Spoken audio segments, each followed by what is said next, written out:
Bonsoir. Selon le Fonds monétaire international, la Nouvelle-Calédonie occupe la 25e place mondiale en termes de niveau de vie, de richesse, de PIB. Bref, juste après le Japon, l'Allemagne ou la France. Un excellent niveau de vie lié aux richesses du pays, mais aussi aux transferts financiers de la métropole. Seulement voilà, si demain nous n'avions plus l'argent de la France, si elle ne pouvait plus assurer l'enveloppe qu'elle donne chaque année au pays, ou si l'indépendance était choisie comme statut par les Calédoniens et qu'il fallait un jour se passer de la manne financière métropolitaine, que ferions-nous? Où devrions-nous chercher des compensations? Qui faudrait-il taxer? Les entreprises minières, les particuliers? Doit-on reparler de désindexation? Envisager de nouvelles coopérations? Ce sont ces questions sur lesquelles vont plancher ce soir les invités de la preuve par 4.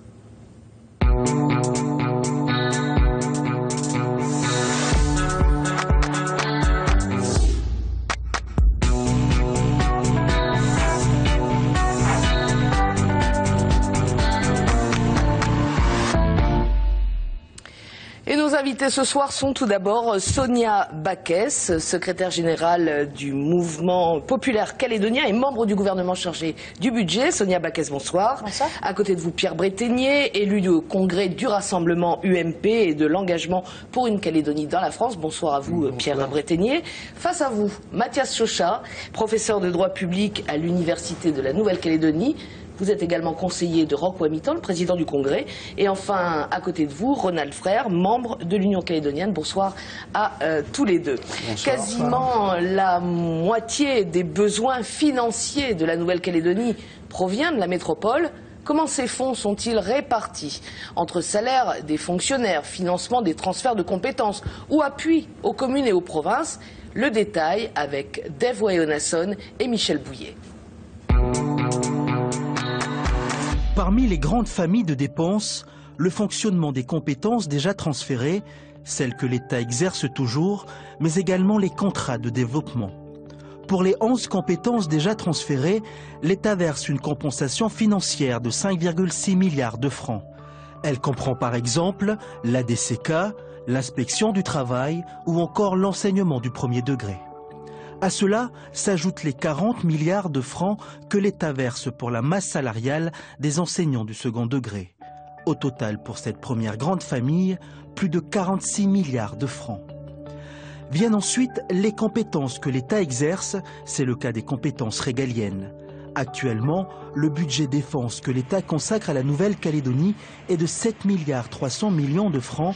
À noter que la surveillance de notre zone économique exclusive est assurée par la Marine nationale. La justice, elle, représente 4 milliards 700 millions de francs.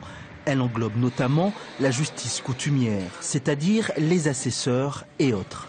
À noter que l'Université de la Nouvelle-Calédonie reçoit une dotation de fonctionnement de l'État de près de 3 milliards de francs. Mais l'État intervient encore via les contrats de développement et d'agglomération. Il finance par exemple l'habitat social avec les provinces. Avec les communes, il cofinance la nouvelle mairie de Yingen, la rénovation de la route Apoya ou encore les adductions d'eau potable à Canala. Au total, la participation État prévue pour les contrats de développement est de 48 milliards de francs. Pour résumer, l'État verse à la Nouvelle-Calédonie l'équivalent de 156 milliards de francs par an. Concernant maintenant les ressources propres du Caillou, les recettes fiscales de la Nouvelle-Calédonie pour 2014 sont de 175 milliards de francs. Le Caillou a donc besoin aujourd'hui de 331 milliards de francs pour assurer pleinement ses compétences. Aujourd'hui, l'État verse 47% de ce budget. Alors on vient de le voir, la moitié des besoins de la Nouvelle-Calédonie vient de la métropole. Demain, si on n'a plus cet argent, est-ce qu'on peut le trouver ici, Ronald Frère? Alors moi je vais répondre oui.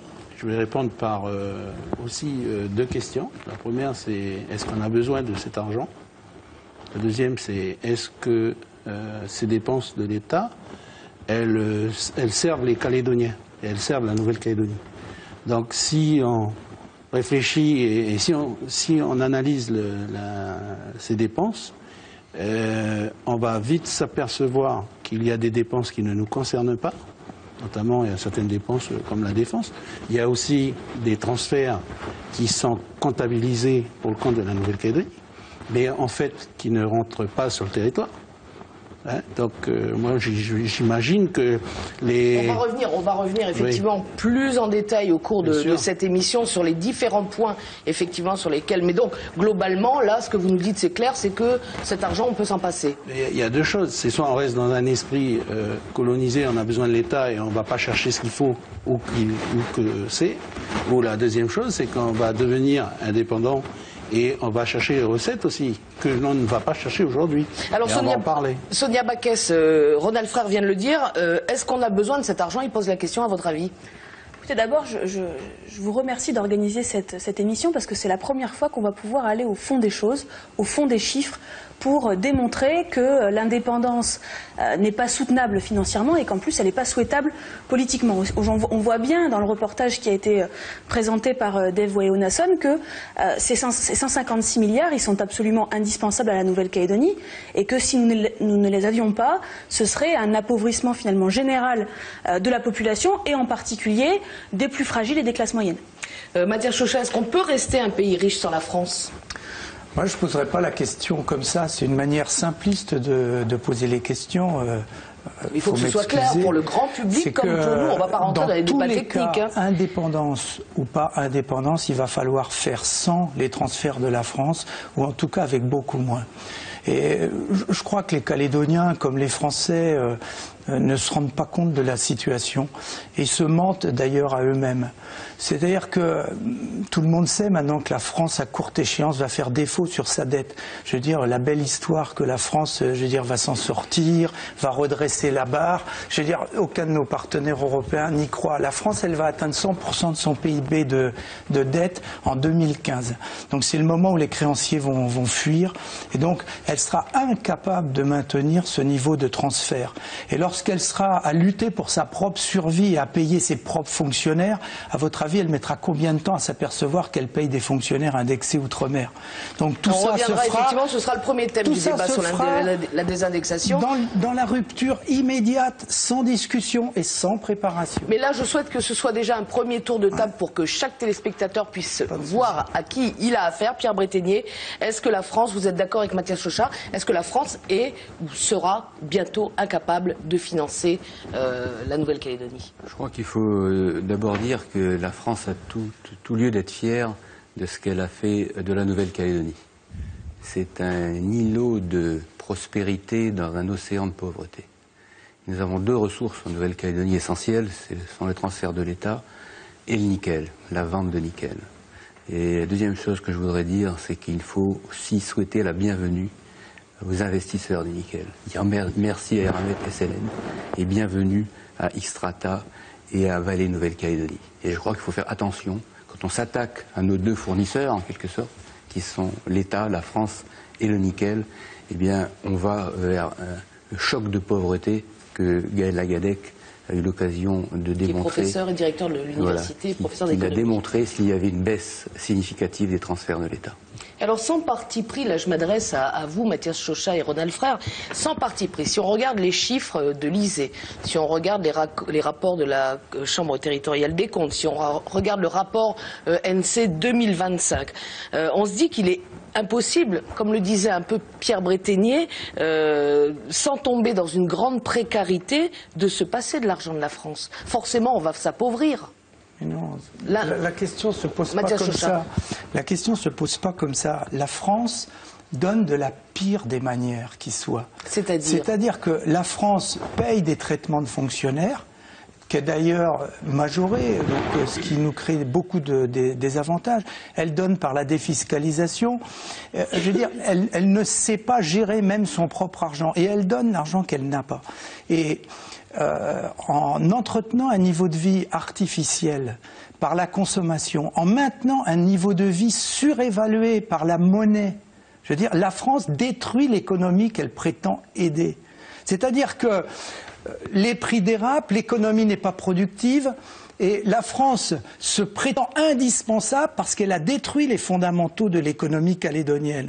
Donc cette économie ne marche pas. Il faut bien savoir le diagnostic. Déjà, hein, mais le diagnostic avait été fait par Jean Fraisse à la demande de Jean-Marie Tjibaou il y a de nombreuses années. Il a été refait par Étienne Vasmer à la demande du président du Congrès en 2011. Il n'y a pas de miracle dans l'économie calédonienne. C'est une économie artificielle.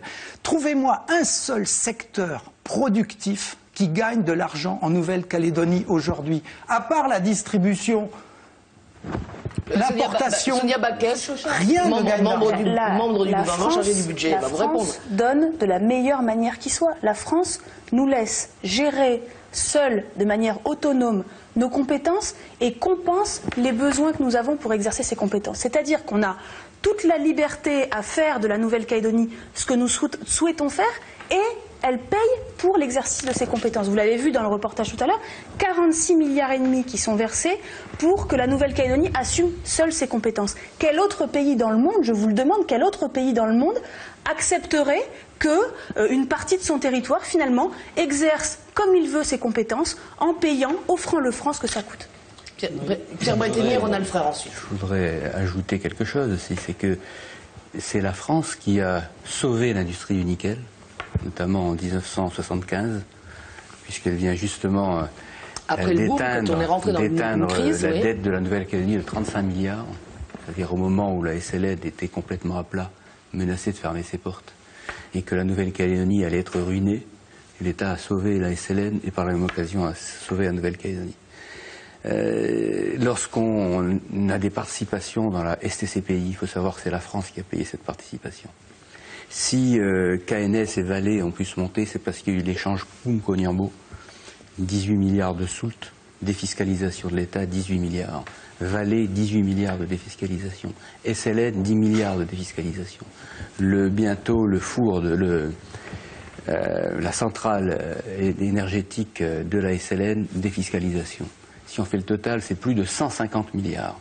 C'est bien pour développer un secteur, le nickel, qui est le secteur le plus productif, et celui qui fait que la Nouvelle-Calédonie a un niveau de vie très élevé, le plus haut niveau de vie dans le Pacifique si on accepte l'Australie. Mais c'est pas tout.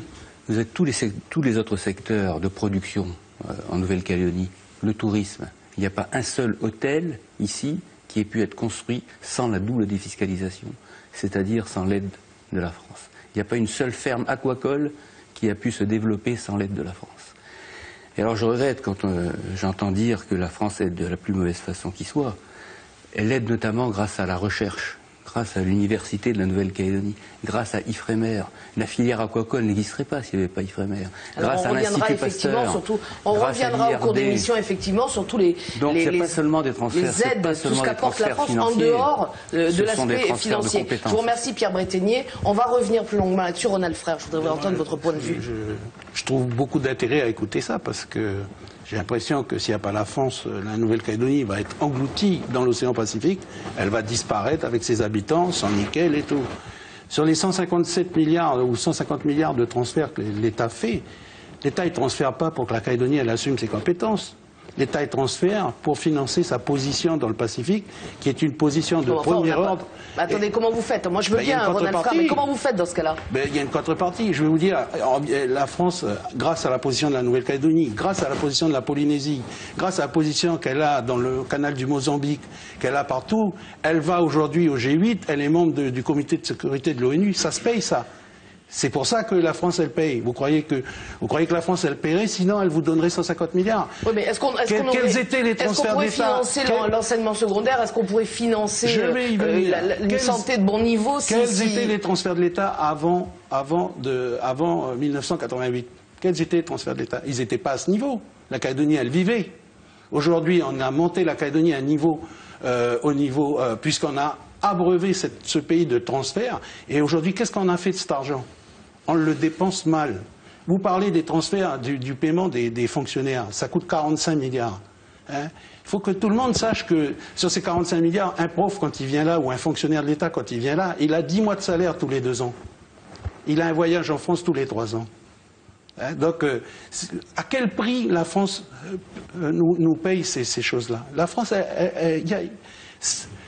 Le coût de fonctionnement de la Calédonie ne nécessite pas ces 150 milliards.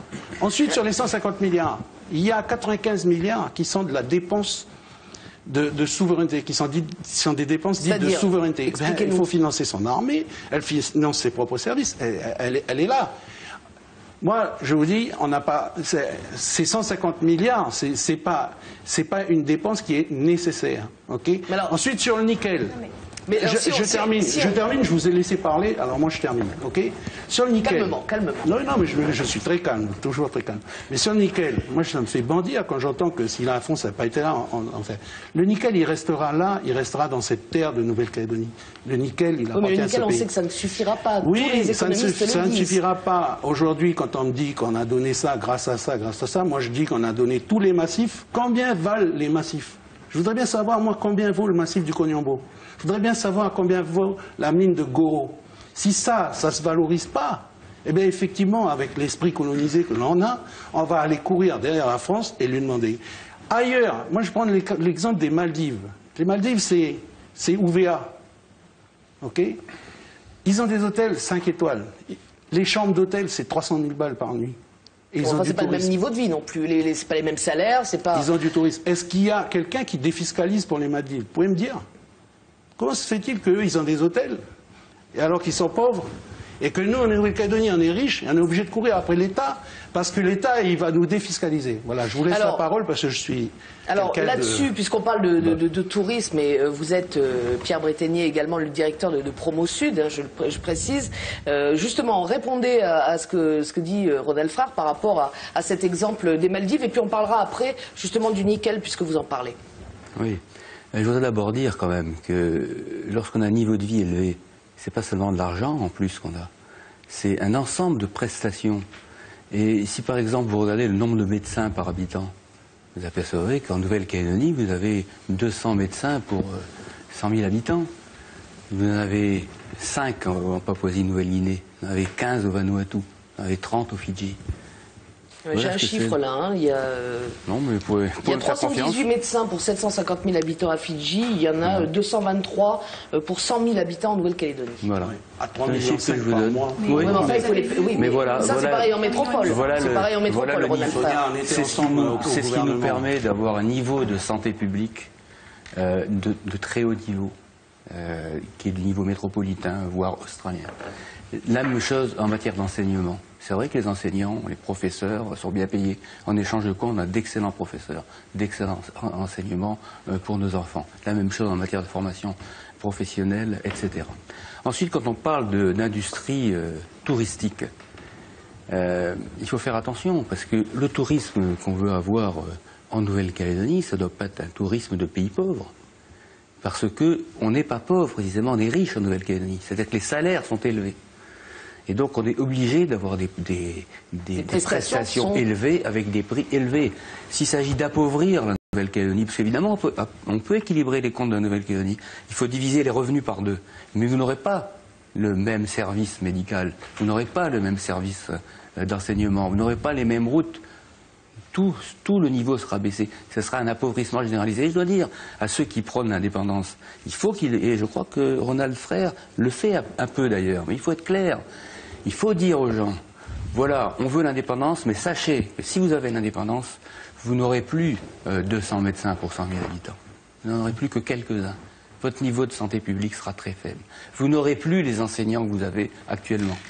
Tout ça, tout sera baissé. Vous n'aurez plus les mêmes prestations sociales. Vous n'aurez pas de minimum vieillesse à 85 000 francs. Vous n'aurez pas tout sera baissé, pas seulement le niveau de vie. Alors, vous allez tous avoir l'occasion de vous exprimer là-dessus. C'est vrai qu'il y a 2 thèmes qui reviennent assez fréquemment, donc le nickel et puis la désindexation. Un mot, Sonia Backès, avant de passer la parole à Mathias Chauchat, qui est le chantre de la désindexation. Un mot, Sonia Backès. Oui, simplement, Ronald Frère balaye d'un revers de la main les 95 milliards qui sont payés par l'État pour les compétences régaliennes. Mais ça veut dire quoi? Qu'on n'a pas besoin de juges, qu'on n'a pas besoin de policiers?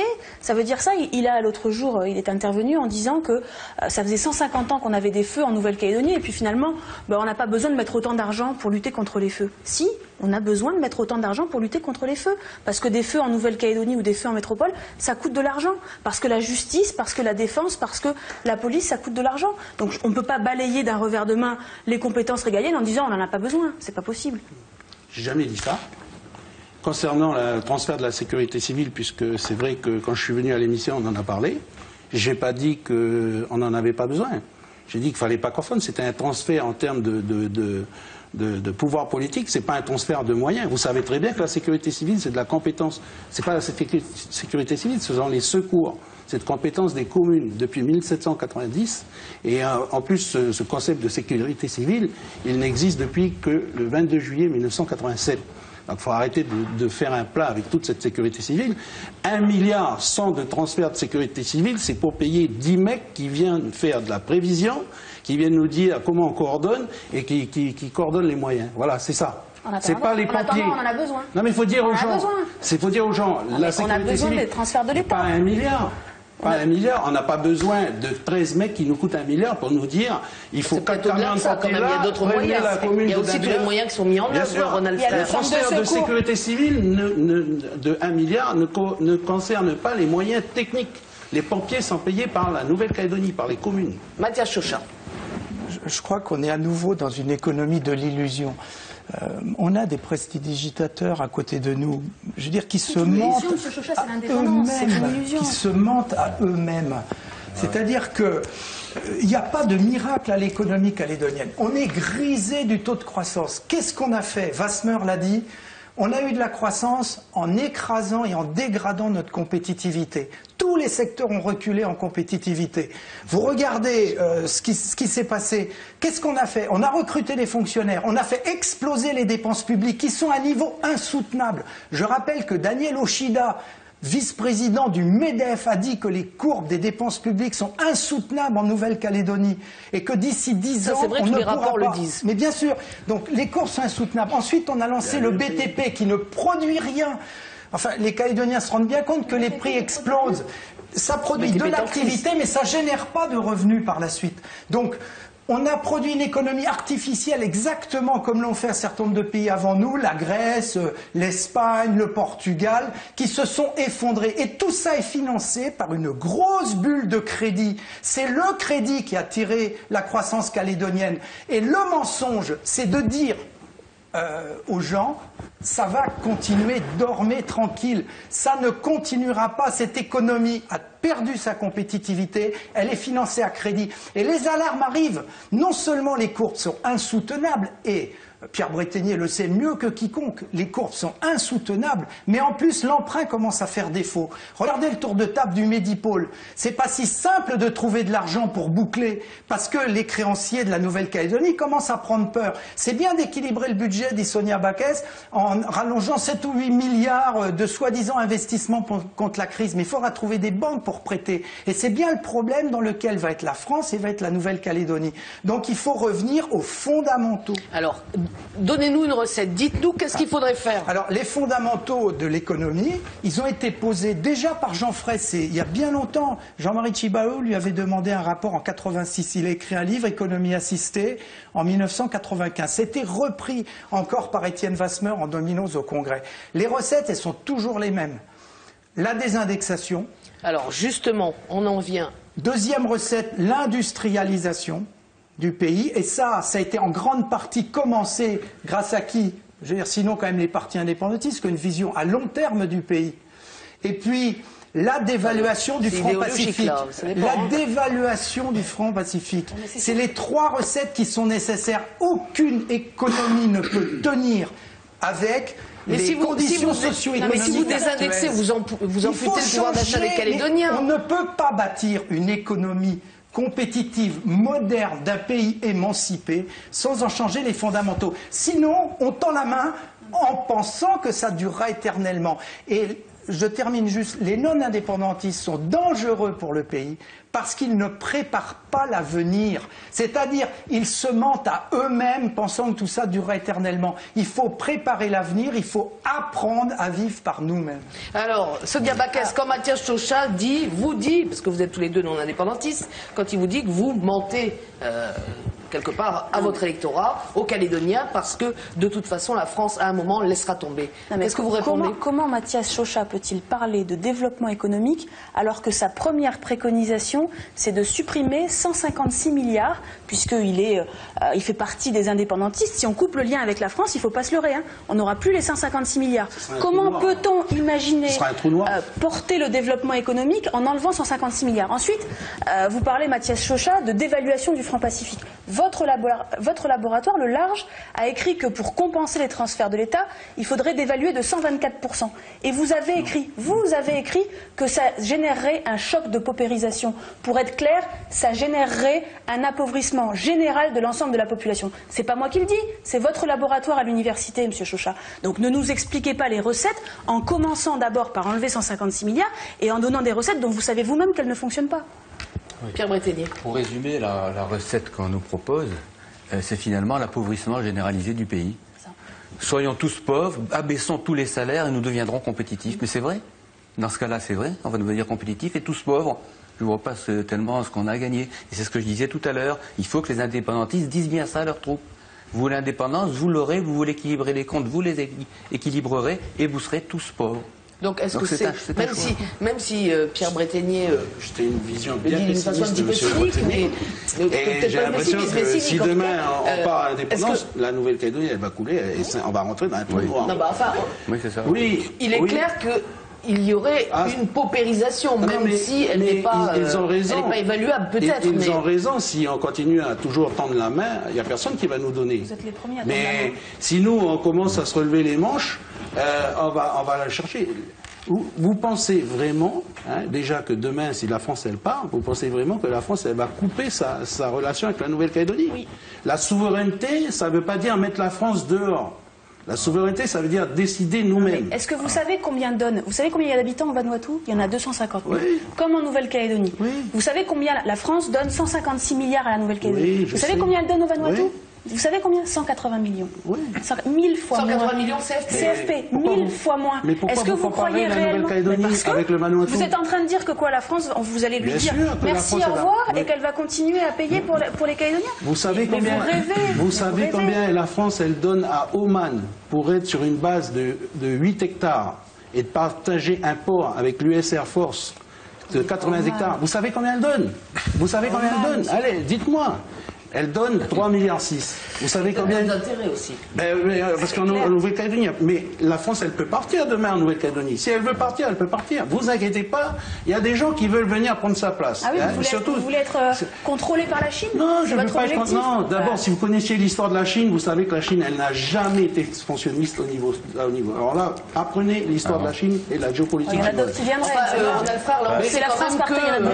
C'est l'une des raisons pour lesquelles les États-Unis se sont réimplantés dans le Pacifique. C'est parce que justement la Chine a déjà 9 représentations diplomatiques dans le Pacifique. Mais on parlera aussi de la Chine. Mais je vais dire, la Chine elle contrôle la dette française, elle contrôle la dette américaine, elle contrôle la dette de tous les pays de l'Europe. Alors arrêtons d'avoir peur de la Nouvelle-Calédonie, ça sera qu'une goutte d'eau un petit peu. Il y a un juste milieu entre la paupérisation qu'on nous présente avec le Vanuatu, puis pourquoi pas avec Bainimarama comme dictateur, et puis je veux dire la situation actuelle de bulle de crédit qui est insoutenable.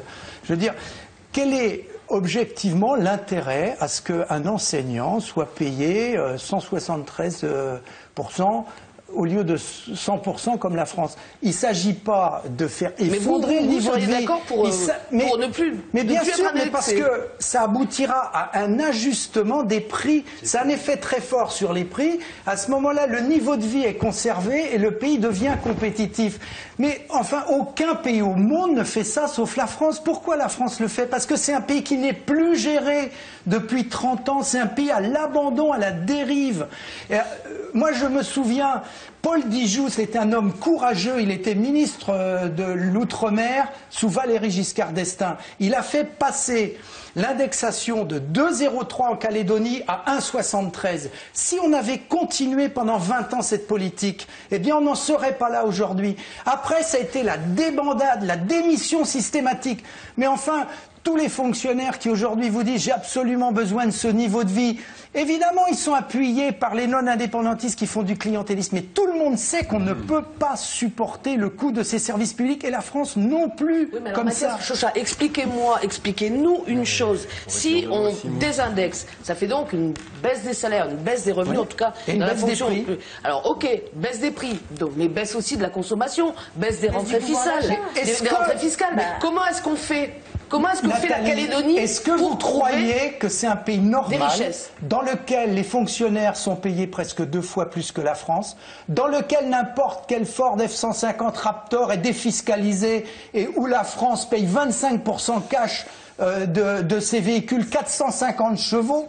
Non mais franchement, est-ce que c'est un pays normal dans lequel vous avez des défiscalisations, dans lequel même n'importe quel primo-accédant, grâce à la loi de défiscalisation sur logement intermédiaire, ne va plus payer d'impôt sur le revenu? N'importe quel immigrant dans le pays va être en zone franche pendant 10 ans sans payer d'impôt sur le revenu. Mais quel pays peut vivre comme ça? Ça n'existe pas. C'est un pays de fous et on ment aux gens. Calmez-vous, Mathias Chauchat. On ment aux gens. Bon, alors, et donc il faut quelque part revenir aux fondamentaux. Les fondamentaux, c'est la productivité, la monnaie, la compétitivité, le travail. Tout le reste, c'est des mensonges et de la dette, de l'illusion. Pierre Breténier. Voilà. Ce pays donc existe, c'est la Nouvelle-Calédonie, et si on peut avoir ce niveau de vie, c'est précisément grâce à la France, grâce à l'État, c'est clair. Donc monsieur Ronald Frère dit « Ah mais nous, on ne va pas tendre la main ». Mais que se passe-t-il dans les collectivités publiques de Nouvelle-Calédonie? Prenez la province Nord, 30 milliards de ressources. Sur ces 30 milliards, les ressources propres de la province Nord, c'est 2 milliards. C'est même pas 10%. La province des îles, c'est même pas 5%. C'est-à-dire que les 90% ou 95 autres pourcents du budget de ces collectivités sont payés par les contribuables de la province Sud ou par les contribuables de l'État. C'est ça la réalité des finances publiques des collectivités. Oui. Et la même chose dans les autres communes du Nord et des îles. Prenons les îles Loyauté qui, n'ont jamais été colonisées. Bon. Est-ce que, quand il y aura Kanaki, elles auront plus que ce qu'elles ont maintenant? Est-ce que les gens auront le même niveau de vie dans les îles Loyauté que le niveau de vie qu'ils ont maintenant? Quelles ressources vont-ils avoir aux Loyautés qui sera supérieure aux ressources qu'ils ont aujourd'hui? Personne ne peut croire ça. Et donc, ces provinces isolées, avec ces populations si ces populations ont un niveau de vie suffisant, c'est bien grâce à l'État, grâce à la France. Alors, vous avez évoqué, je ne vais pas rebondir sur l'histoire de la Ford Raptor de Mathias Chauchat, parce que là, je veux dire, je suis absolument pas... Là, vous m'apprenez quelque chose, c'est énorme, ça. Mais en parlant quand même de cadeaux fiscaux, parce qu'il faudrait qu'on aborde cette histoire de fiscalité. Quand on parle de cadeaux fiscaux, quand on voit les cadeaux fiscaux qui ont été faits aux compagnies minières, est-ce qu'on ne pourrait pas envisager autrement le fait de faire rentrer de l'argent, de leur demander à ces sociétés minières de payer ce qu'elles retirent de la Nouvelle-Calédonie quelque part, c'est-à-dire de compenser. Oui, je vais répondre à votre question, mais si vous me permettez, je ne me suis pas exprimée sur la désindexation, c'est vraiment un élément important. Ce que propose Mathias Chauchat, c'est un nivellement par le bas, c'est-à-dire qu'il dit il faut ramener tout le monde en bas, et finalement les 25 000 fonctionnaires et agents publics, on leur divise leur salaire par 2. Qu'est-ce que ça va avoir comme conséquence? Ça va avoir des conséquences sur la consommation, donc sur les entreprises, et donc sur l'emploi. Donc résultat, c'est un appauvrissement général de la population, c'est ça que vous proposez. Et en plus, pour aller au bout du raisonnement, ça résout même pas le problème, puisqu'il manque, on l'a dit, 156 milliards. L'indexation, c'est 45 milliards. Une fois qu'on a enlevé les baisses de recettes fiscales que ça génère, c'est 20 milliards. Donc ça rapporte 20 milliards. Et vous arriverez jamais à compenser les 156 milliards. Donc, 1, ça ne règle rien. 2, ça appauvrit l'ensemble de la population. Ensuite, sur les compagnies minières. Mais on ne peut pas dire que ça va appauvrir l'ensemble de la population. Il y a 12 000 fonctionnaires. Mais c'est une injustice, cette indexation de salaire. Il y a 25 000 fonctionnaires. Il y a 25 000 avec les para-fonctionnaires. Il y a 25 000 personnes qui sont indexées. Parce que tout le monde aime créer des fonctionnaires.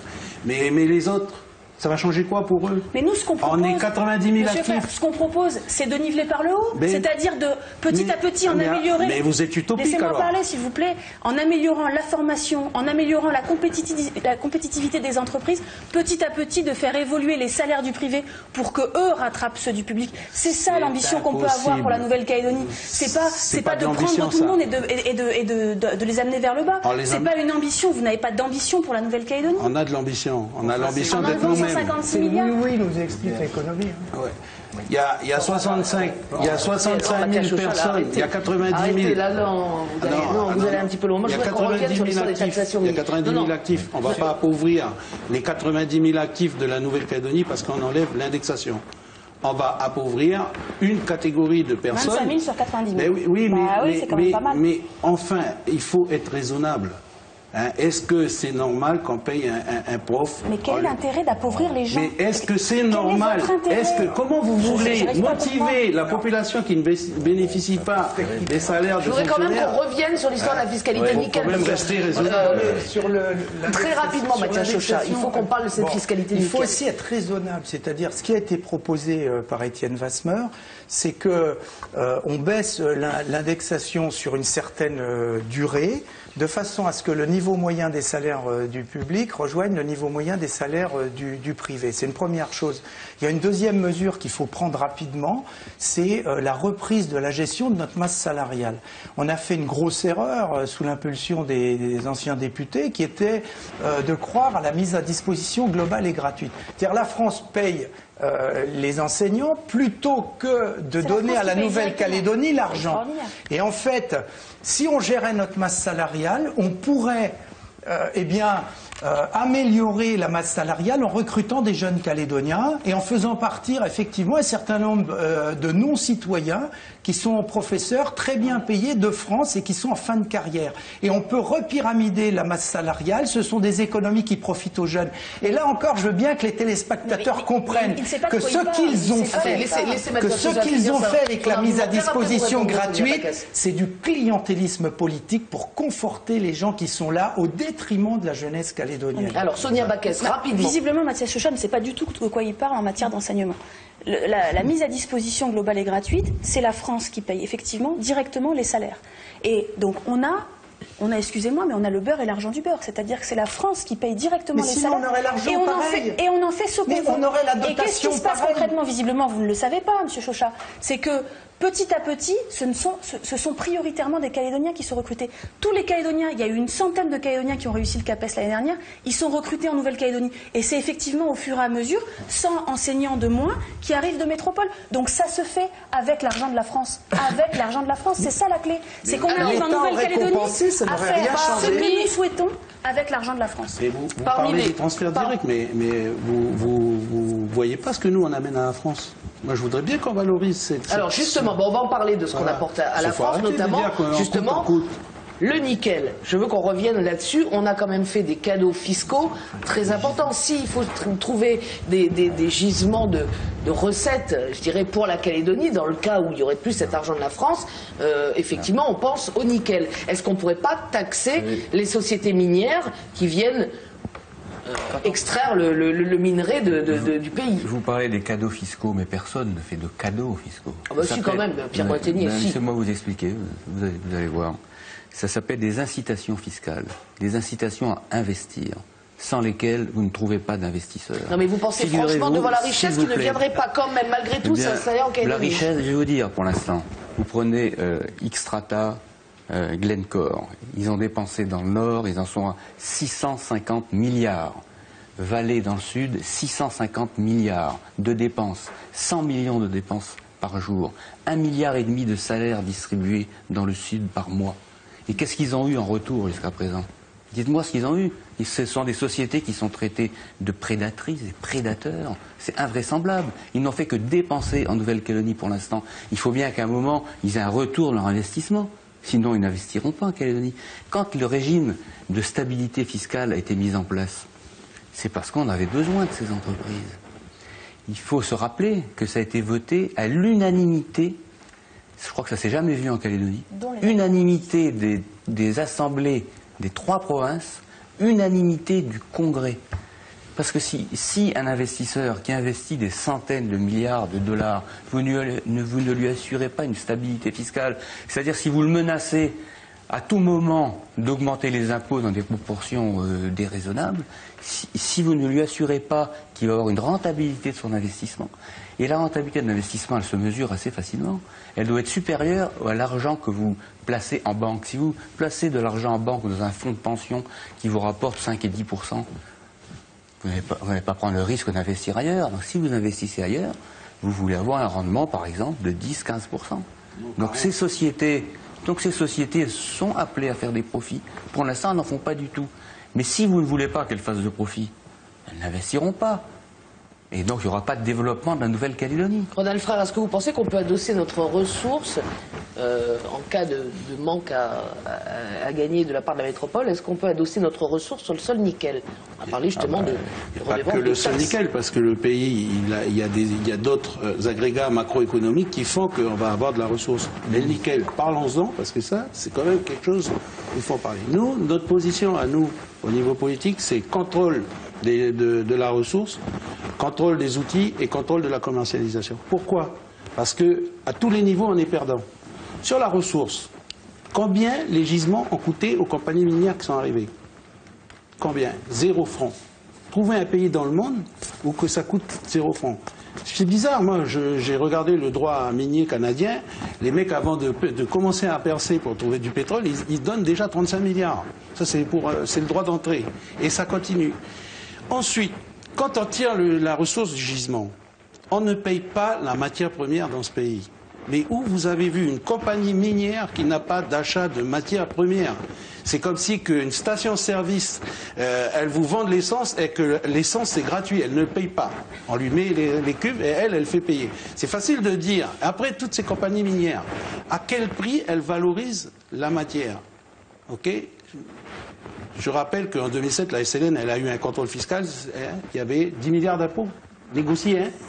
6 milliards 5, hein, c'était négocié, mais il y avait bien plus. Donc s'il y a 6 milliards d'impôts, ça veut dire au minimum 20 milliards d'évasion fiscale. Hein? Aujourd'hui, comment que ça se passe? Ces compagnies minières, elles viennent, elles nous disent, sans nous, vous êtes foutus.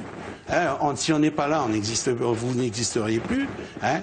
Elles vous vendent le nickel, elles font des couvertures de change sur leur production, que la maison mère et notamment Eramet rachète, mais ça sera pareil pour Vale, ça sera pareil pour Xstrata.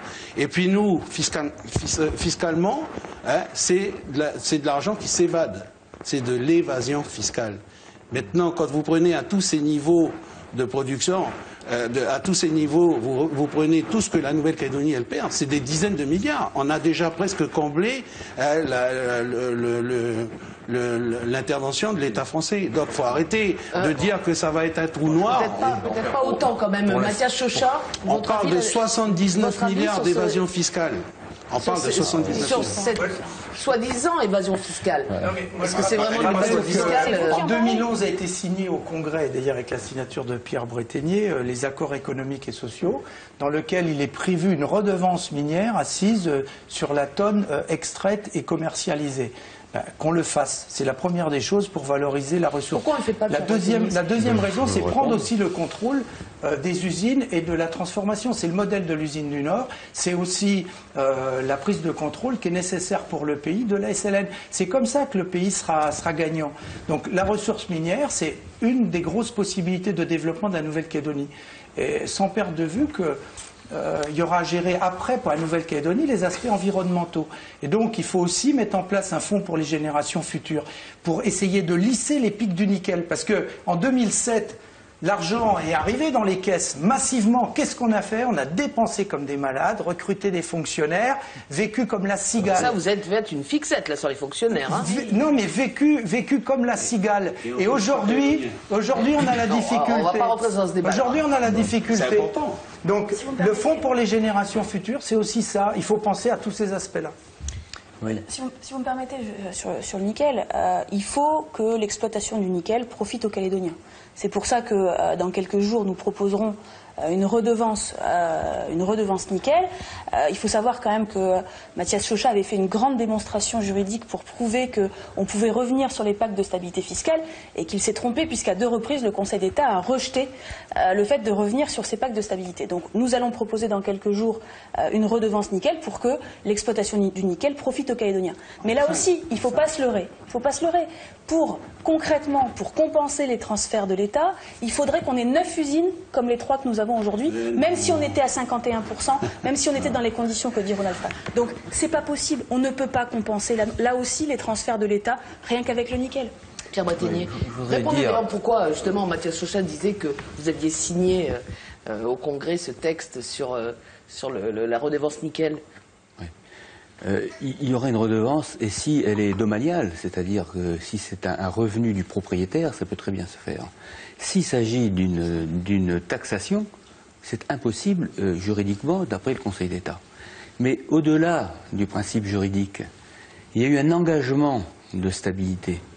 Eh bien, je vous dis que si on ne tient pas cet engagement, mais la Nouvelle-Calédonie va passer pour un État voyou, c'est-à-dire un État, un pays en l'occurrence, qui est capable de s'engager pour 15 ans, et puis après de dire, ben non, finalement, je vais vous imposer, contrairement à tous les engagements que j'ai pris, que les 3 assemblées de province ont pris, que le Congrès a pris, je reviens dessus.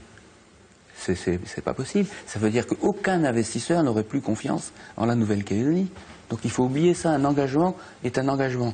Et quels que soient les changements politiques, je dirais même institutionnels, un engagement doit être tenu. Je voudrais dire ensuite, on a l'impression, quand on entend Ronald Frey, et un peu vous aussi de temps en temps, que, alors, vous voyez, les industriels du nickel profitent de la Nouvelle-Calédonie. Mais il faut que je répète que pour l'instant, ils ne profitent pas du tout. Pour l'instant, ils ont dépensé 600 milliards chacun. C'est-à-dire 1200 milliards de francs pacifiques en Nouvelle-Calédonie. C'est ça la réalité.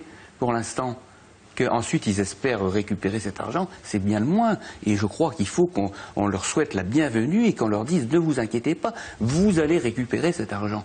Ensuite, s'agissant de contrôler, on a tous les pouvoirs juridiques de contrôle. On a le droit de l'environnement, le droit du travail, le droit social, le droit fiscal. On a toutes les possibilités de contrôler ces sociétés. Et vouloir absolument en prendre un contrôle au travers de la prise de capital, c'est une erreur manifeste.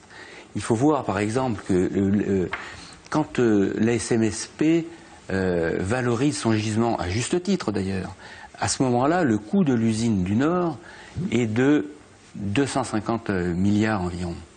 Coût de l'usine maintenant, 650 milliards.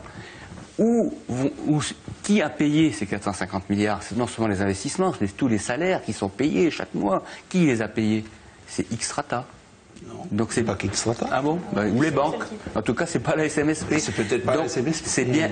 Ah, moi je sais pas qui. Sud, vous faites pas d'emprunt. Donc je sais. Ah, mais je vais vous dire ce qu'on a fait, parce que c'est comme ça, on pourra le voir par image, par miroir. Donc il est probable que la SMSP soit endettée aux alentours de 200 milliards actuellement. C'est un endettement colossal. D'où l'appel d'ailleurs de M. Dang qui fait un cadeau à la province sud, venez entrer dans la SMSP. En fait, c'est un appel au secours, parce qu'il ne sait plus comment se désendetter, sinon en vendant du minerai en Chine, c'est-à-dire en délocalisant la production en Chine. Donc vous me parlez de Promosud. Promosud est dans la SPMSC, la société qui porte les parts de Promosud et de la province, des provinces Nord et Île dans Valais. On n'a que 5%. On n'a que 5%. Eh bien, on a déjà perdu 5 milliards et on est endetté pour plus de 30 milliards, simplement pour 5%. D'ailleurs, quand on fait le rapport avec les 50%, on se rend compte qu'on est à peu près dans les mêmes clous. Et comment on va se désendetter? Eh bien, c'est Valais qui paye pour nous et il faudra qu'on rembourse avec les dividendes futurs. Et donc, on est obligé de passer des contrats point par point, de négocier pied à pied. Et c'est extrêmement difficile de s'en sortir. On va y arriver pour 5%. Avec possibilité de monter à 10 et à 20. Mais quand on veut prendre 51%, on en paye ensuite le prix très cher. Tonia Backes, votre point de vue sur justement cette redevance nickel et sur ce que viennent de dire Pierre Breténier et Ronald Frère? Je l'ai dit, cette redevance nickel, elle est indispensable. Effectivement, ce sera une redevance domaniale parce qu'on ne peut pas mettre en place de nouvelles fiscalités compte tenu des pactes de stabilité fiscale. Mais c'est vrai que c'est indispensable que les recettes liées à l'exploitation du nickel reviennent aux Calédoniens pour la situation actuelle, mais aussi pour les générations futures. Ce que je veux simplement dire, c'est qu'on voit bien aujourd'hui l'IS 35, donc l'impôt sur les sociétés qui est payé par la SLN, c'est 3 milliards. 3 milliards, ça veut dire que le résultat de la SLN, c'est moins de 10 milliards. Donc, il faut arrêter de mentir, il faut arrêter de donner des chiffres qui feraient croire que grâce à l'or vert, on arriverait à permettre à la Nouvelle-Calédonie de subvenir à ses besoins seuls. C'est pas vrai. Alors, Mathias Chauchat et Ronald Frère, justement, on sait que le nickel, bon, c'est fluctuant, les cours sont pas au beau fixe en ce moment. J'en reviens au rapport NC 2025 parce qu'il y a vraiment une enquête prospective pour le pays qui a été faite d'ailleurs par tous les partis politiques, tous les bords politiques. Ils disent dedans que l'économie de Nouvelle-Calédonie rencontrerait de graves problèmes en cas de baisse prolongée des cours du nickel. Donc ça nous semble une évidence, mais justement, si ça devait durer, comment on fait? Comment on fait pour vivre si on n'a pas ces rentrées d'argent? Pierre Breténier rappelait tout à l'heure qu'après le boom du nickel, la France avait aidé la Calédonie à ce moment-là. Comment on ferait aujourd'hui? Non, la France, elle a aidé la SLN de 35 milliards, elle nous a fait supporter la dette. Moi, je voudrais revenir sur ce qu'a dit Sonia.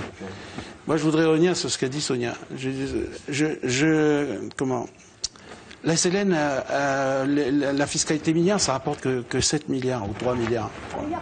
3 milliards en moyenne. Mais c'est un scandale. C'est un scandale. 3 milliards. Comment se fait-il que la SLN, elle perd de l'argent depuis 120 ans, à les entendre, et que Eramet, lui, a progressé, c'est devenu le premier producteur mondial? Comment se fait-il qu'on perd de l'argent, puis de l'autre côté, on y gagne? Nous, on a amené notre contribution dans Eramet. On a amené parce que. Je vous ai pas dit qu'il perdait de l'argent. Je vous ai dit. Non, mais ce que je veux dire, c'est que l'argent, il n'est pas pris. Il n'est pas pris sur le territoire, l'argent. Il est pris chez Eramet. Il faut arrêter de mentir. Il faut le dire, ça. C'est la théo. Toutes les sociétés internationales, elles le font. Et nous, on est complices parce qu'on laisse faire. Mais comment vous faites quand il y a un cours du nickel qui est bas? Ça fait 2 ans que je suis en charge du budget. Vous savez, monsieur Frère, je sais, on a 0 recette nickel. Comment on fait quand pendant 1 an, 2 ans, 10 ans, on n'a pas de recette nickel? Surtout qu'avec la politique qui est menée par la SMSP, la politique qui est menée dans le Nord, de délocaliser les usines, c'est pire que tout. Parce que quand on a un cours du nickel qui est bas, eh bien finalement, on n'a pas de dividendes, on n'a pas d'impôts, et en plus, on n'a pas de valeur ajoutée avec les salaires. La vraie solution, c'est de faire des usines en Nouvelle-Calédonie. Pierre Breténier l'a dit tout à l'heure, Valais, c'est 1,5 milliard de salaire par mois. La vraie solution, ce qui apporte de la valeur ajoutée à la Nouvelle-Calédonie, c'est de faire des usines ici, parce que les salaires, que le cours soit haut ou que le cours soit bas, les salaires, ils sont versés, les prestataires extérieurs, ils sont payés. C'est ça qui rapporte à la Nouvelle-Calédonie. En fait, la politique qui est menée par l'usine du Nord, très clairement. Avec la Corée. Mathias Chauchat. Ils étaient contents. Sur la gestion du nickel, la Nouvelle-Calédonie, elle était gérée à la petite semaine. C'est-à-dire que lorsque le nickel produisait des ressources fiscales, ça abondait le budget et tout le monde dépensait. Et Étienne Wasmer, dans son rapport, l'a très bien analysé. Il a dit ça crée une bulle spéculative, les salaires augmentent, la compétitivité se dégrade, tout le monde s'aligne sur les revenus du nickel. Et lorsque, c'est la situation actuelle, lorsque le nickel baisse, eh bien, les salaires ne baissent pas, il y a une rigidité et on se retrouve en difficulté économique. La solution, elle est de ne pas consommer les excédents quand ils arrivent et de les épargner et de les lisser. Mais c'est ce que personne ne fait jamais. C'est le fonds pour les générations futures. C'est de mettre un fonds de stabilisation. C'est-à-dire qu'on a 2 fonds. On a un fonds pour les générations futures et on a un fonds de stabilisation. On voit bien, les recettes nickel, c'est entre 0 et 27 milliards. On ne peut pas se permettre d'avoir cette fluctuation parce que sinon, il y en a qui ont tendance à effectivement embaucher et à créer des dépenses fixes. Donc l'idée, c'est de mettre en place un fonds de stabilisation qui permet finalement de lisser la ressource nickel. Mais encore une fois, lisser la ressource nickel, je vous l'ai dit, les revenus de l'IS 30, de l'impôt sur les sociétés minières sur les 10 dernières dernières années, c'est 3 milliards par an. Donc lycée, c'est 3 milliards par an. C'est pas 20 milliards, c'est pas 30 milliards. Une petite anecdote, Sonia, marrante, je pense que Pierre Breténier s'en souviendra. En 2004, il y avait un fonds de stabilisation minier qui servait à faire des travaux dans les périodes de basse eau. Oui, quelle était la première décision pratiquement qu'avait fait la nouvelle majorité? C'était de dire, oh mais ce fonds il a déjà 1 milliard, et comme il y a la Chine, il n'y aura jamais de grande crise de nickel, et aussitôt on a écrété le fonds et on a dépensé. Donc c'est pour ça que tout ça est très difficile à gérer. Il faut des engagements de longue durée et qui vont au-delà des majorités politiques.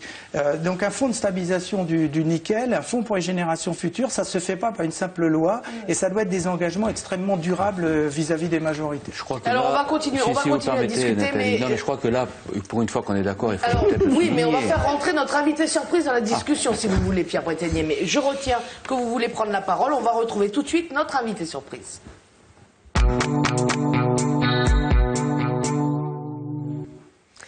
Et j'ai le plaisir, nous avons le plaisir de recevoir ce soir Dominique Frontier, le président des syndicats des retraités de la fonction publique territoriale.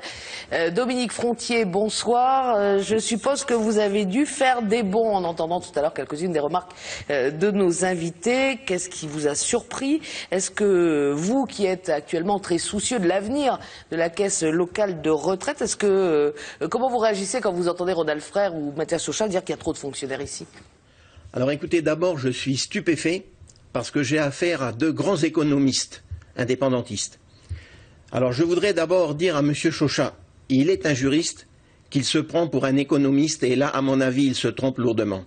Alors quand il parle de la désindexation et à chaque fois il revient sur les professeurs métropolitains, moi je voudrais lui dire que les fonctionnaires territoriaux, où nous avons aussi l'indexation, à grade égal ou à à fonction égale plutôt. Vous prenez la fonction publique, le nickel, Enercal, Unelco, les usines de nickel qui sont en cours de construction, les salaires sont les mêmes et même dans le privé vous avez le 13e mois, les cash flow et consorts. Donc ça veut dire que si désindexent les fonctionnaires territoriaux, il faudra dire aussi aux autres qu'on va baisser leur salaire parce qu'il n'y a pas de raison qu'à grade égal, je vais dire, les uns soient payés plus que les autres. Donc ça veut dire qu'il veut un appauvrissement de la population calédonienne. Et là, je dis, Monsieur Chauchat, bravo, vous êtes un brillant économiste. Je pense que la Calédonie est peut-être trop petite pour vous. Il faudrait voir ailleurs, parce que tellement vous êtes brillant, vous nous faites peur. Vous nous faites peur. Quant à Ronald Frère, alors là, il m'a vraiment surpris quand il dit que les dépenses de l'État en Nouvelle-Calédonie ne le concernent pas et il a cité la défense. Alors moi, je voudrais demander à Ronald comment il va faire pour surveiller la zone économique. Qui est-ce qui surveille la zone économique actuellement? C'est bien l'État français par les forces armées. Donc, si l'on peut contrôler, c'est bien grâce à l'État français. Alors, je pense qu'il faut arrêter de mentir aux gens, comme vous le faites depuis tout à l'heure, de faire croire qu'en désindexant, on va régler tous les problèmes économiques de la Calédonie. Arrêtez de mentir. Arrêtez de mentir. Parce que ça vraiment, ça m'énerve, vous voyez. Alors, vous restez avec nous, Dominique Frontier, bien sûr. Mathias Chauchat va vous répondre et Ronald Frère aussi. Oui. Bon, c'est un petit peu caricatural de dire qu'on fait comme ça. Tout est d'ailleurs dans le rapport Wasmer. En fait, on différencie les fonctionnaires État des territoriaux. Pour les territoriaux, il faudrait qu'il y ait un point d'indice de la Nouvelle-Calédonie qui soit créé depuis longtemps et qu'on dissocie le système des territoriaux du système de l'indexation métropolitaine. Bon, ensuite, il peut quand même me donner grâce que je me suis intéressé depuis longtemps à l'équilibre de la caisse de retraite, la CLR. Évidemment, on a fait encore n'importe quoi. Mais enfin, il n'y a que dans la bibliothèque rose qu'on voit une économie dans laquelle un fonctionnaire peut partir à 50 ans, qui cotise non indexé, qui touche des pensions indexées, etc. Je veux dire, les efforts ont été faits un minimum sur la CLR, il faut en faire d'autres. Et d'ailleurs, il faudra aussi qu'il en prenne sa part et que les retraités participent. Parce que moi, j'aimerais bien entendre de la part des retraités, des fois, un langage de solidarité vis-à-vis des jeunes générations. Parce que la difficulté, c'est qu'il y a de plus en plus de retraités. On est passé de 3 actifs pour un retraité à 2, et puis bientôt on va être à 1,50. Donc ça pose d'énormes difficultés, évidemment, de financement. Donc quelque part, il faut qu'il y ait une solidarité générale. Et donc il faut la réforme fiscale dont on n'a pas assez parlé, il faut aussi une réforme des régimes sociaux, il faut l'équilibre des finances publiques. Alors, Ronald Frère, quand Dominique Frontier soulève le cas, de la zone économique exclusive, de la surveillance, justement, par la mer. On l'a vu récemment, d'ailleurs, avec le bateau chinois qui est venu, qui a été arraisonné dans nos eaux. Comment on fait demain si, effectivement, on n'a plus l'armée? Oui, alors, juste avant, on nous traite de menteurs, donc il faut arrêter de mentir. Moi, je dis qu'il faut arrêter de faire rêver les gens. Parce que, bon, il y a des dépenses qui sont aujourd'hui, on le sait, elles sont sanctuaires. Il faut arrêter, on ne va pas construire notre pays comme ça. Les gens qui profitent de ces avantages et de ces privilèges, il ne faut pas avoir peur d'employer le mot privilège, sont souvent des gens qui ne sont pas d'ici aussi.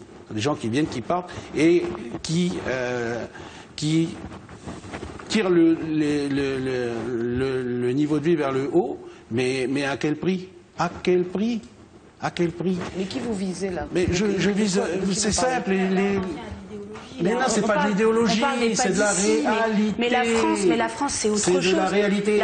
Ronald Frère, je voudrais vous donner un chiffre, excusez-moi. Je vous donne un chiffre quand même. L'armée en Nouvelle-Calédonie, c'est 9 milliards CFP de dépenses. Oui. Sur ces 9 milliards CFP, et ça c'est un rapport de la Chambre territoriale des comptes, sur ces 9 milliards, il y en a 2 milliards qui repartent en métropole, effectivement, et il y a donc 7 milliards qui sont dépensés en Nouvelle-Calédonie. C'est des salaires. Et ils vont où les salaires? Enfin, ils sont quand même dépensés en Nouvelle-Calédonie. Arrêtez, c'est son problème. C'est son problème.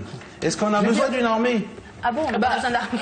Mais alors attendez, est-ce que vous ne pensez pas attaquer la Nouvelle-Calédonie? Bien sûr, il n'y a pas de nickel. Évidemment, on ne parle pas. Nickel, il a une valeur maintenant. Ça, c'est nouveau, ça. Non, mais attendez. On ne parle pas là, évidemment. On ne va pas parler de guerre au sens. Il ne faut pas de policiers. Par exemple, ne serait-ce que pour les ressources halieutiques, pour la zone économique. Quand on voit les appétits de la Chine, quand on voit ce qui se passe au Vanuatu, à Fidji, on peut effectivement s'interroger sur ce que seraient les eaux calédoniennes, ce qu'elles risqueraient de subir en termes de pillage par Taïwan, par la Chine, etc. S'il n'y avait pas l'armée française pour nous protéger en tout cas. Mais pourquoi l'armée française? Pourquoi non? Alors qui? Non mais moi je veux bien. Je veux bien. Dites-moi qui? Pourquoi on ne créerait pas un corps de garde-côte? Qu'est-ce qu'il faut pour surveiller la zone économique? 3 frégates. Exactement. La France ferait mieux d'acheter un bateau neuf, avoir un patrouilleur neuf qui marche, et puis d'arrêter tout le reste derrière une frégate qui est hors d'âge, qui est ridicule, partagée entre la Polynésie et la Calédonie, et d'avoir des bateaux qui tiennent par la rouille. Donc je veux dire, quelque part, il faut arrêter de parler de la puissance française. C'est de la gabegie dans l'armée comme dans tous les services publics français.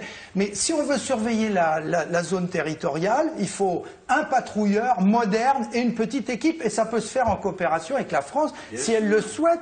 Il faut quand même arrêter de rêver avec les fonctions régaliennes. Alors Dominique Frontier, vous souhaitez reprendre la parole, allez-y. Tout à fait. Je constate que M. Chauchat, comme d'habitude, parle de choses qu'il ne connaît pas. Concernant l'indexation des fonctionnaires, c'est son dada, ça on le sait. Mais sur la CLR, je vois qu'il ne connaît rien du tout. Depuis 2003, les cotisations sont indexées, Monsieur Chauchat. Oui, je sais. Ah ben non, vous ne l'avez pas dit. Et deuxièmement, les retraités participent jusqu'à 5% sur leur pension. Alors, arrêtez de dire de choses que vous ne connaissez pas. Alors moi, par contre, ça fait 25 ans que je défends la CLR et je me battrai jusqu'au bout pour la défendre. Parce que je dis, la CLR, on avait un bel outil, c'est vrai, on a mal géré, et ça, c'est bien les politiques qui l'ont mal géré. Mais maintenant, on est le dos au mur et on doit la défendre. Mais vous, je constate que vous ne connaissez pas bien le dossier. Mais c'est comme le reste de tout ce que vous dites, Monsieur Chauchat. Non, je connais très bien. On reste cordial dans cette émission. Je défends la CLR, Monsieur Frontier. Moi, je veux dire un mot quand même sur le rôle de protecteur de la France, de l'État en Nouvelle-Calédonie. La Nouvelle-Calédonie ne représente rien par rapport à ses clients, la Chine, 1,5 milliard d'habitants. Même l'Indonésie, avec qui on discute, 250 millions d'habitants, 1000 fois plus peuplée que la Nouvelle-Calédonie. La Corée, le Japon, etc. D'autre part, la Nouvelle-Calédonie, c'est rien par rapport aux multinationales qui sont implantées en Nouvelle-Calédonie même. Quand je parle de 1000 milliards d'investis, vous savez ce que c'est que le budget d'investissement de la Nouvelle-Calédonie? C'est même pas 15 milliards. Si vous ajoutez le budget des autres collectivités, des provinces, vous arrivez peut-être à 45-50 milliards au total, par rapport à 1200 milliards. C'est-à-dire que la Nouvelle-Calédonie est trop petite. Elle ne pèse pas par rapport aux multinationales, parce que j'ai entendu dire là, que Valais va profiter, etc. Mais Valais, il faut savoir que Valais, il y a 160 000 employés dans Valais. Vous voyez ce que c'est? Xstrata, au niveau mondial. Xstrata, 60 000 employés. Ils ont un chiffre d'affaires, on ne peut pas vous donner dans les chiffres, une capitalisation boursière telle que, contrairement à ce qu'on croit, ça ne leur coûterait pas très cher de laisser tomber l'usine du Nord ou l'usine du Sud. Vous avez vu déjà l'irritation du PDG de Glencore à propos de ce qu'il a investi par rapport à ce qu'il attend en retour dans l'usine du Nord. Eh bien, le PDG de Valais, c'est pareil. Et d'ailleurs, ils ont eu l'ordre, instruction, d'équilibrer maintenant les flux d'entrée et de sortie d'argent, parce que de toute façon, ils ne mettront plus un sou. Donc ils pourront partir et laisser tomber les usines sans aucun problème. Je voudrais qu'on... Eh bien, la France est là pour protéger la Nouvelle-Calédonie. Et Jean-Pierre Chevènement l'a expliqué en ma présence, en qualité du président de la commission de la défense du Sénat. Il a dit, vous avez vu les appétits de la Chine? Puissance militaire, commerciale, financière. Eh bien, Obama était inquiet à tel point qu'il a envoyé Hillary Clinton essayer de contenir l'avancée chinoise dans le Pacifique. Et donc, vous avez le choix, a-t-il dit aux indépendantistes, ou vous restez avec l'Europe, la France, ou vous risquez de tomber dans les mains des Chinois. Alors sans rester effectivement dans une philosophie de colonisation, Ronald Frère, est-ce qu'effectivement on ne peut pas se dire que la Calédonie telle que vous la voyez vous, c'est un petit peu la grenouille qui veut se faire aussi grosse que le bœuf? Non, pas du tout. Et puis il faut arrêter ce langage de la peur. Hein. La Chine, en termes d'équipement, c'est la plus grosse armée du monde. Mais c'est une armée contenue dans son espace. Elle n'a pas de force de projection. La Chine a un porte-avions. Les États-Unis ont 42 porte-avions. Alors il faut arrêter de mentir que la Chine, elle va venir, elle va nous prendre. On parle plutôt d'agression entre guillemets économique. Mais quelle agression? La Chine, elle est en train de faire ce que les États-Unis ont fait en 1945. Elle fait des plans Marshall pour soutenir son économie puisqu'elle est l'usine du monde. Donc elle vient, elle met des sous au Vanuatu, elle met des sous elle met des sous dans la dette française parce que les Français ils en peuvent plus, elle met des sous dans la dette américaine, c'est elle qui contrôle toute la dette américaine. Il faut arrêter de se faire peur avec la Chine.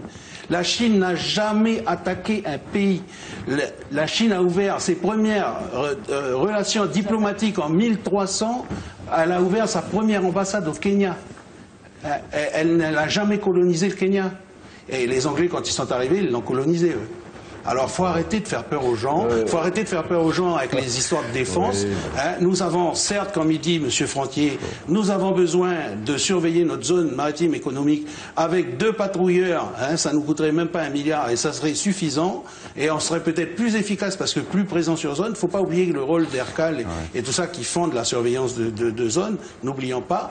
Mais ça ne coûtera jamais le coût d'une défense. Nous n'avons pas besoin. Il faut arrêter de rêver. On va passer un accord de défense avec l'État français, parce que l'État français a besoin de rester ici, on passera un accord de défense et puis c'est tout. Alors, un mot quand même, parce qu'on ne peut pas laisser dire trop d'énormité. Allez-y, mais je voulais aussi qu'on parle de... La Chine est en train de coloniser toute l'Afrique en ce moment. Comprenez? Fait des plans Marshall. Alors qu'est-ce que c'est que la Nouvelle-Calédonie? Ben oui. Ça pèse pas. S'il n'y a pas la France et l'Europe. Mais aujourd'hui, vous êtes déjà sous le contrôle de la Chine, Pierre. Vous êtes déjà. Je disais que c'était pas possible.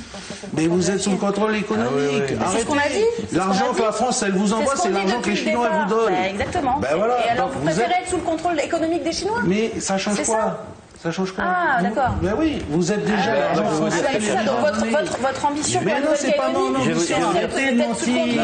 C'est que vous êtes peur aux gens. C'est le respect. C'est ça, mais ce qui fait peur aux gens, le respect par du droit. Monsieur Bretigny. Est-ce que véritablement vous croyez que si une entreprise chinoise s'installe en Nouvelle-Calédonie, elle va avoir le même droit de l'environnement, elle va avoir le même droit social? Oui, je n'ai pas dit ça, monsieur Bretigny. Voilà. Donc il vaut mieux avoir la France et l'Europe. Oui, mais je n'ai pas dit ça. Je voudrais qu'on écoute Sonia Backès. Si c'est moins exprimé. Vous dites qu'on fait peur, mais ce qui fait peur aux Calédoniens, je rappelle quand même que la majorité des Calédoniens souhaitent rester dans la France. Souhaitent rester dans la France parce que, pour les raisons économiques qu'on vient de démontrer, puisque aujourd'hui vous n'avez absolument pas démontré qu'on pouvait compenser les 156 milliards qui seraient perdus si la France partait, mais c'est aussi des valeurs, une histoire, des valeurs qu'on partage avec la France. Je ne sais pas si vous les partagez, vous parliez tout à l'heure des pas d'ici. Je suis désolée, c'est une grande richesse pour la Nouvelle-Calédonie que d'avoir des apports de l'extérieur. C'est une richesse, comme le reste. Ben oui. Surtout oui, quand la population calédonienne, elle ne bénéficie pas de cette richesse. Ce sont des valeurs que nous partageons avec la France et que nous ne partageons pas avec la Chine. Nous ne la partageons pas avec la Chine. Et je voudrais simplement, j'ai encore en mémoire le discours de Nicolas Sarkozy en août 2011 à Païta, où il disait « La France, ce n'est pas un carcan qui oppresse, c'est un espace de liberté qui protège. » C'est ça la France. Aujourd'hui, elle nous laisse la liberté que nous souhaitons et elle donne 156 milliards par an. Et la France, et Nicolas Sarkozy disait aussi que lui ne rentrait pas dans le débat sur le financement des Outre-mer car il le trouvait indécent parce que les Outre-mer rapportent à la France. Voilà, aussi. Optimiser notre économie du nickel. Déjà, récupérer ce qu'on peut récupérer au niveau de la matière. C'est quand même un comble qu'on ne bénéficie pas de notre matière. Regardez et arrêtez cette évasion fiscale. La théorie de l'abus de droit, on peut l'appliquer sur la SNN. Les couvertures à des taux qui ne sont pas, ça, en fiscalité, ça... Ben non, c'est pas dans ma tête. C'est pas dans ma tête. J'ai bien étudié le système de couverture. Les banques, elles font partir leurs sous partout parce qu'elles ne paient pas d'impôts. Mais je termine. Dans les maisons mères. Je termine. Il y a aussi le rabot sur la dépense publique. Est-ce que vous trouvez normal qu'on paye 1 million du mètre carré une salle de classe? On a payé 1 million du mètre carré une quarantaine pour mettre des animaux. Moi, je comprends bien Dominique quand il me dit qu'il a peur, on lui fait peur. Mais nous aussi, on a peur. On a peur, parce qu'on va où là avec les dépenses là? Aujourd'hui, on vous parle du financement financer la surveillance de la zone économique, c'est 4 km de route aujourd'hui, puisqu'aujourd'hui on fait 1 km de route, ça coûte 400 millions. La ville de Nouméa, elle a fait 250 mètres, ça a coûté 500 millions. Il faut arrêter, c'est pas des vraies dépenses ça. Aujourd'hui, on a perdu de la compétitivité parce que les entreprises profitent, parce qu'il y a une bulle financière. Et cette bulle, c'est pas la réalité. Il faut dire aux Calédoniens, il faut arrêter de leur faire peur, mais il faut leur dire qu'il faut qu'on revienne dans les choses normales. Merci Ronald Frère. Mathias Chauchat, pour conclure. Pour conclure, c'est très simple. Moi, je ferai deux remarques simples. La première, c'est qu'il faut changer les conditions socio-économiques du pays pour qu'il se développe. Donc j'en ai parlé, c'est la dévaluation, la désindexation, l'industrialisation. Et puis il faut se rendre compte qu'on a entendu là un discours d'illusion et d'archaïsme. C'est-à-dire l'illusion et l'archaïsme n'est pas du côté qu'on croit.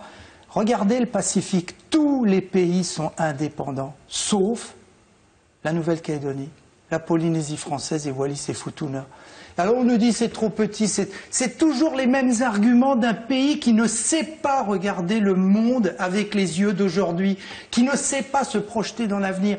La France, c'est un pays qui a peur de l'avenir. Tout est un danger pour le pays. C'est pas un pays qui se projette, c'est pas un pays dynamique, c'est pas un pays pour la jeunesse. Donc il faut, quelque part, il faut prendre conscience de l'histoire. Prendre conscience que, comme dit l'accord de Nouméa, la France, elle doit rénover sa relation avec la Nouvelle-Calédonie, avec le peuple kanak. Il faut arrêter les économies d'illusion, il faut arrêter l'archaïsme français, qui est le drapeau français sur des territoires. Plus personne ne fait ça aujourd'hui. Et il faut changer les conditions socio-économiques. Pierre Breténier, puis Sonia Backès pour conclure. Oui, je crois que le choix est clair.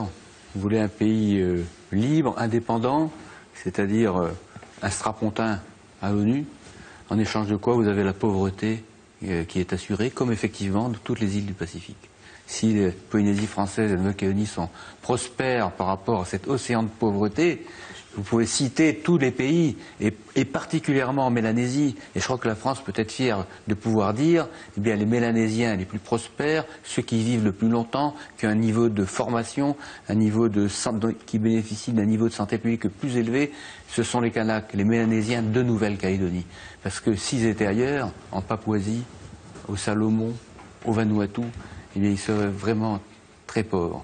Sonia Backès, pour conclure. Oui, ce que je constate, c'est deux choses. D'abord, que les indépendantistes sont incapables de démontrer qu'ils peuvent financer leur projet d'indépendance. Je le dis Manière forte, je ne vous ai pas coupé, Monsieur Frère, je le dis de manière forte, notamment aux jeunes et particulièrement aux jeunes indépendantistes. L'indépendance n'est pas soutenable financièrement. Ça, c'est la première chose. La seconde, c'est pour ramener un petit peu au contexte politique local, c'est qu'il ne faut pas se tromper d'adversaire. Notre adversaire, l'adversaire des loyalistes, c'est l'indépendance. Pourquoi? Parce qu'on voit bien que leur projet, c'est l'appauvrissement des populations. Et donc, c'est important de constater que notre adversaire, c'est l'indépendance et que, au pire, les autres partis loyalistes sont des concurrents, au mieux des partenaires. Et je crois que dans la période qui arrive, c'est important que le camp loyaliste soit capable de se regrouper sur l'essentiel pour réussir à combattre cette idée d'indépendance qui n'amènera que l'appauvrissement des populations. Merci à tous les quatre d'avoir participé à cette émission, une émission que vous pourrez revoir sur notre site internet www.nc1ere.nc. Merci de nous avoir été fidèles toute cette année écoulée. Merci d'avoir plébiscité cette émission, comme le montre le sondage Médiamétrie récemment publié. On se retrouvera l'an prochain, après les municipales et les provinciales, pour évoquer les dossiers qui vous tiennent à cœur. D'ici là, bonne fête et à l'année prochaine.